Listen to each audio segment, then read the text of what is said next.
یو څو حقونه مقرر کړي دي. که دې کشر وي نو په ده د مور او پلار حق دی، او که دې پلار وي نو په ده د خپلو بچو حق دی. دا حقونه د دواړو طرفو دي. عموماً پلار خپل حق ادا کی، ماشوم لوی کی، او چې بیا دا پلار بوډا شي او دا ماشوم لوی شي نو دی بیا د مور پلار حق نه ادا کوي. ماشوم چې پیدا شو د ده په پلار څه حق دی، او بیا په دې هلک د مور او پلار څه حق دی. نو نن درته د بچو حقوق چې په پلار دي د هغې بیان. ماشوم چې پیدا شي مسنونه طریقه دا ده چې په ښي غوږ کې دې وله بانګ ووایي او په ګس غوږ کې اقامت. پوره بانګ به وایي چې څنګ د مانځه دا بانګ دی. حی علی الصلاة و حی علی الفلاح به پکې وایي، او الصلاة خیر من النوم ته پکې ضرورت نشته، ځکه دا د سبا د خوب د پاسېدو دپاره یو زیاتی کلمه ده. عام بانګ د نورو وختونو کې دا نشته. نو عام اذان سره د حی علی الصلاة و حی علی الفلاح دا به وله په غوږ کې ووایي. دا د مانځه دپاره بانګ نه دی چې بعضې خلک پکې ښي طرف ته او ګس طرف ته مخ اړی راړی، نه د هغې ضرورت نشته. دا یو ذکر دی چې د غوږ ته لومبې د الله نوم د الله لویي ور ورسي، او په ګس غوږ کې به وله اقامت وکړي. دا لومبې عمل شو. بیا یو نیک سړی دی وګوري او هغه له یو کجوره ولیږي، چې هغه نیک سړی یا یو عالم هغه کجوره په خپله خوله کې وچوپي، دغه کجوره دې راوالي هغه ماشوم له دې په خوله کې کښېږدي، چې د دې ماشوم خېټې ته لومبې د یو نیک انسان د یو عالم د خولې لاړې دننه شي. زمون خلک ورته ګوټي وایي، او نبی کریم صلی الله علیه وسلم به هم دقسې کول. بعضې صحابه به خپل ماشومان راوستل او پیغمبر علیه السلام ته به یې کینول او کجوره به یې ورسره راوړه. نو حضور پاک به هغه کجوره په خپله خوله مبارکه کې وچپله او بیا به د ماشوم په خوله کې کېښه او د ماشوم به وروله. دریم عمل عقیقه ده. د دې بچي عقیقه به وکړي. عقیقه د ماشوم د پیدایش په 9 ورځ پکار ده. لکه ماشوم د چهارشنبې په ورځ پیدا شو نو 9 د 9 ورځ راځي، د 9 په ورځ دې وله وکړي. او که په دغې ونه شوه 14مه بیا 21مه، خو اسانه طریقه دا ده چې په کومه ورځ پیدا یې د هغې نه 1 ورځ مخکې، لکه چهارشنبې په ورځ پیدا دی نو د 9 په ورځ دې وله عقیقه وکړي. که په دغه 9 نی نو په بله 9 دې بیا وکړي، که هغه 9 نی بیا دې په بله 9 وکړي، که هغه نی په بله 9 دې وکړي. دې طریقه شوه. عقیقه څه شی دی رونو؟ د عقیقې مسنونه طریقه دا ده چې په دې 9مه ورځ 4 کاره وکړي. یو دا دی چې د دې ماشوم د سر ویښته وخورئ، که هلک یې او که جینۍ وي. زمونږ پښتانه ورته سرکلې وایي. د سر ویښته وله وخورئ. دویم د سر د هغه ویښتو برابر چاندي به خیرات کی. نو اخا زمانه کې خو د چاندۍ پیسې وې او روپۍ وې، اتله کې به یو خوا ویښته واچول، یو خوا چاندۍ هغه مقدار خیرات به کوس خو هغه شی نشته. نو اندازتن 100-200 روپۍ د چاله خیراتي ورکړي. دریم نوم دې وله کېږدي ښکلې خشته نوم، مزیدار نوم. حضور پاک مبارک فرمایي چې تاسو نومونه ایږدئ خپلو بچو له نو خشته نومونه کېږدئ. عبدالله، عبدالرحمن، دا خشته خشته نومونه دي. عبید الرحمن، او یا د صحابه نومونه د پیغمبر علیه السلام صحابه انس، عمر، یا د هغې کنی ابوبکر، عثمان، زید. دا ښکلې خشته نومونه دي. عامر، عمیر، داسې ښکلې نوم دی وله کېږدي. یا د پیغمبرانو نومونه لکه یونس، محمد د نبی علیہ السلام مبارک نوم دی صلی اللہ علیہ وسلم، ابراہیم، آدم، دا د پیغمبرانو نومونه دي. او که جینکۍ وي نو د پیغمبرانو د بیبیانو نمونه د حضور پاک د بیبیانو نمونه عائشہ، صفیہ او دارنگی د نورو پیغمبرانو د بیبیانو نمونه حوا، صفورہ، دا خپل نمونه دي. یا د حضور پاک د لونو نمونه فاطمه، زینب، رقیہ، ام کلثوم. یا د نورو صحابیاتو نمونه خپل خشته مزیدار نوم دی کیږي، خراب اوس خانوم بنیږي. که چا خراب نومی خودی نو بدل لیکی.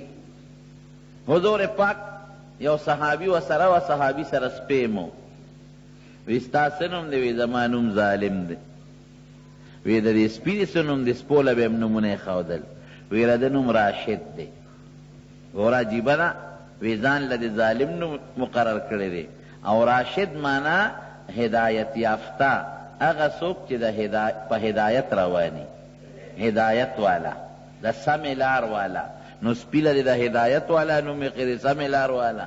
او ځان له ظالم وی دا نوم بدل کا. دا راشد نوم ځان له کېده او دا ظالم نوم د سپي له کېده. یو بیبي راله حضور پاک له تپوس یې وکړه ستا څه نوم دی؟ وی زما بره نوم دی. بره معنا پاکه د ګناه نه. وی د ځان صفایي مه کوئ، د ګناه نه څوک پاک دی، دا نوم دی بدل کا. نوم یې وله بدل. یو بل صحابي حضور پاک یې تپوس وکړو ستا څه نوم دی؟ وی زما حزن. حزن سخت ته وایي، سخت مزاج او سخوي. وی ته خو حزن نه، ستا خوی خو نرم دی، ځان له سهل نوم کېده. سهل معنا نرم خوی والا. او ته وایي وی صاحب که ته نه خفه کېږي چې دا نوم کوم نوم راله پلار او مور غیرې دا نه بدلوم. د هغه یو نوسی دی ډېر لوی عالم دی، سعید ابن مسیب رحمه الله، دا حدیثو لوی استاد دی. وی زمونږ په نیکه دی خدای رحم وکړي چې دا نوم یې بدل کړی وی ښه به وه. وی ځکه چې د دې نوم اثرات زمونږ په خاندان کې پراته دي. هغه نوم بدل نه که حزن سخت نه وي، زمونږ ټول خاندان سخوي نه سخت دی. سخت د نومونو یو اثر وي. ښکلي نوم به ایږدې، ډیرانې او پلانکي او ډنګرې دا سخا نومونه به نه ایږدې. او نه به د کافرانو د نومونو په شانتې نومونه ایږدې. دا د هغوی سره ستا د محبت او د مینې اظهار. او مه د ډمانو سړو د ډمانو ښځو نومونه ایږده. دا دې نه معلومېږي چې ستا د دې ډمانو سړو ډمانو ښځو سره مینه ده. نو هغوی سره مینه کول نه دي پکار. خشته ښکلي نوم به کېږي. نو یو سر خریل او د سر د ویښتو برابر پیسې چاندي خیرات کول او خشته نوم مقررول. او څلورم که وس ته چا کېږي د هلک دپاره 2 ګډان او 2 چیلي، او د جینۍ دپاره 1 ګډ او 1 چیلي چې وسې کېږي. هغه ګډان یا چیلي به د هغې په قرباني لکه چیلي او ګل چې د چای د کار که جمع ورکړ دا د شپږو میاشتو خو په شکل د کال ښکاري د خیر پیغمه دی. د قربانۍ په تاریخ کې سیستم د عقیقې دي وي، لکه چې والالۍ او شپږ کیسې د قربانۍ وي او دې پکې ځان له یوې چې د عقیقې ونیسي.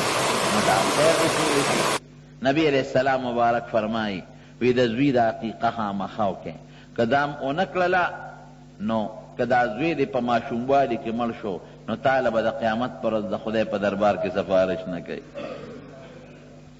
دویم د عقیقې د وینې سره چې څومره په دې ماشوم وروستو تکلیفونه او مرضونه راځي هغه لاندې توی شي او په ځمکه باندې ختم شي.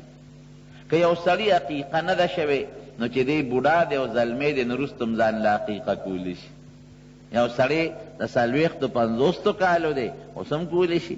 هر ورځ به څنګه معلوموي نو دې د اندازه ولګوي معلومات دې وکړي چې دا څه پر ورځ پیدا دی. مثلا د جمعې پر ورځ پیدا نو د زیارت پر ورځ ځان له عقیقه وکړي. د عقیقې غوښه په خپله هم خوړی شي، په خپلو بچو یې هم خوړی شي، په مالدارو هم خوړی شي، په غریبانانو هم خوړی شي، په دوستانو هم خوړی شي او په رشته دارانو هم خوړی شي. نغد هم ویشلی شي، ښوروا هم پکې جوړولی شي او وریجې هم پکې اچولی شي. او که د چا وس نه کېږي نو هسې خیرات دې وکړي، صدقه دې وکړي چې څونه یې وس کېږي. زمونږ په وطن کې یو غلط رواج دی، دا خلک اووه توکي را یو ځای کړي.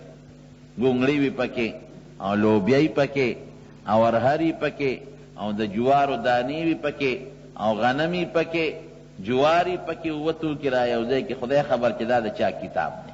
دا د دې ښځو خپل کتاب دی. یو د شریعت کتاب دی، یو د دې ښځو خپل کتاب دی. د خپل کتاب ځکه شریعت کې دا نشته. اوس خو خیر دا رواج کم شو، پخوا ډېر زیاتو، نو په رکیبو کې به هغه په کوڅو کې لیږل. نو موږ به واړو، موږ به د لوبیاو د چڼې هغه دانې راغونډې کړې، باقي له عملته ورکړه، خوا به مو غورځول. چې په ارهرو موږ څه کوو، په جنجڼو څه کوو، او په جوارو په غنمو څوک څه کوي. داسې بې ځایه تاوان دی، د دې څه حقیقت نشته. یو حدیث کې داسې راغلی دی چې د هغې قربانۍ د څاروي هغه وینه په ګوته لږه شان راوالي او د دې ماشوم په سر یې راکاږي. بعضې علما خو دې ته مکروه وایي، لیکن اکثر علما وایي چې نه، خیر دی، دا ښه دي، ثابت دي د نبي علیه السلام نه. نو هغې نه پوټې وینه راوالي او د ماشوم په دې سر باندې راکاږي، پوټې غوندې. که وس یې نه کېږي نو عام خیرات دې وکړي، صدقه دې وکړي، بس دا کافي شوه. دا سنت طریقه شوه د ماشوم. سنت ولا کولی شي ختنه سنت او که نه، خو خیر ده که په 9 ورځ کوي، که کال پس کوي، که 2 کاله پس کوي، که 3 کاله پس کوي. بعضې ماشومان سنت شوي پیدا شي، لکه زمونږ د دواړو جهانو سردار مبارک، هغه د مور نه سنت شوي پیدا شوي. نور هم ډېر پیغمبران سنت شوي، صالح علیه السلام، لوط علیه السلام، یونس علیه السلام، داسې ډېر پیغمبران سنت شوي پیدا دي. حضور پاک هم سنت شوي پیدا. نو چې کم ماشوم دا سنت شوي پیدا شي، یو ډاکټر سره دې پې مشوره وکړي، ځکه بعض انسان پوره سنت او بعضې نامکملي. که پوره سنت نو بیا دوباره د سنت ضرورت یې نشته. او که ډاکټر ورته وایي چې نه دا نیمګړی سنت دی، د غوښه باقي پاتې ده، نو هغه دې پرېږدي وله. او د سنت دپاره څه خاص ورځ مقرر نه ده. بعضې خلک په 9 ورځ سنت هم کوي، دا څه خاص ورځ مقرره نه ده. په 9 هم کولی شي، په بل هم کولی شي، او په بل هم کولی شي. ښه دا ماشوم چې څومره لویږي، دې دې بوځي او عالم له دا خپل ماشومان دا مسنون دي، او عالم ته وایي زما دې بچي ته دعا وکړه. حضور پاک له به صحابو خپل بچي راوستل، وی صاحب زما دې ماشوم ته دعا وکړه، نو نبی علیه السلام به ورته دعا کوله. او بیا پردې ماشوم په غېږ کې د مینې د وجې نه اغېشتېدل دا هم سنت دي. یو بیبي وایي وی ما خپل ماشوم نبی علیه السلام مبارک له راوسته، وی حضور پاک په خپل غېږ کې کېنه، وی ناګهانه هغه ماشوم د پیغمبر علیه السلام په جامه متیازې وکړې. ګوره دونه مینه. دې کې یو حکمت دی چې ماشوم متیازې وکړي، د پیغمبر علیه السلام په جامه چې امت ته طریقه معلومه شي. دې کې الله دا حکمت، وی راشئ دا څادر واخلئ او په دې باندې اوبه واړوئ، دا څادر ووینځئ. نو ماشوم نه به کرکه د پردي نه کې. قسم دی حضور پاک ماشومان په خپل رونه او پتون هم کېنولی دي. یو صحابي وی ما خپل بچی نبی علیه السلام له بوته، وی په دې خپل رونه یې کېنه. وی بیا د پیغمبر علیه السلام څه کار کې توجه پیدا شوه، وی ما هغه ماشوم غلي اوچت کا خوا مې کړ. وی چې توجه یې دې خوا شوه، ماشوم څه شو؟ وی موږ وی چې صاحب هغه هم درنه اوچت کړ. نو یو نیک سړي له خپل بچي بوځی چې هغه ورته دعاګانې کوي. حضرت انس مور راوسته او حضور پاک ته کېنو، وی صاحب دا انس تا خادم دی، دعا والا وکړه. نو حضور پاک وله 3 دعاګانې وکړې. یو دعا ده چې یا الله د ده په عمر کې برکت واچې، اللهم بارک له فی عمره وماله ورزقه، اللهم بارک له فی عمره وماله وولده. خدای عمر کې ولا برکت واچې، او په مال کې ولا برکت واچې، او په اولاد کې ولا برکت واچې. داسې خشته دعا وکړه. حضرت انس وایي وی 2 کم سل بچي خو مې اوس هم لیدلي دي زما شته، 2 کم سل زامن او نوسي، او نور دې پکې خدای خیر واچي. ځکه چې حضور پاک راته د بچو دعا کړې. او په مال کې برکت ده چې د نورو خلقو باغ به په کال کې 1 ځل میوه کوله، او زما مال باغ به په کال کې 2 ځله میوه کوله. او په عمر کې برکت هغه دا چې د 100 نه عمر اوړېدلی، او په صحت روغ و غاښ یې نو غورځېدلی، او په سر او په ګیره کې سپین ویښته هم نه دی پیدا شي. نو یو نیک سړي د بچي بوځه، دا مستونه طریقه ده. او هغه ته وایي چې زما دې بچي ته دعا، هغه دې غېږ کې والي، دا هم سنت دي. او دې ماشوم ته د مال او د عمر او د رزق دعا وکړي. څومره چې لویږي بچی د ځان نه مه جدا کوه، ځان سره جومات ته بوځه، عالم لی بوځه، د هغه د عقیدې اصلاح کوه، د عمل اصلاح یې کوه. عقیده ورته ښایه ښکلې او ښکلې مزېدار عمل ورته ښایه. په دې به دا ماشوم ستا نه وروسته ستا ذخیره ده. خلک د خپل باغ خدمت کوي که نه کوي؟ څه له باغ کوي؟ دې له کوي چې دا باغ کامیاب کم. که زه سبا بوډی یم د دې مدن به ماله راځي. نو دا بچې ستا میوه ده، دا ستا یو باغچه ده.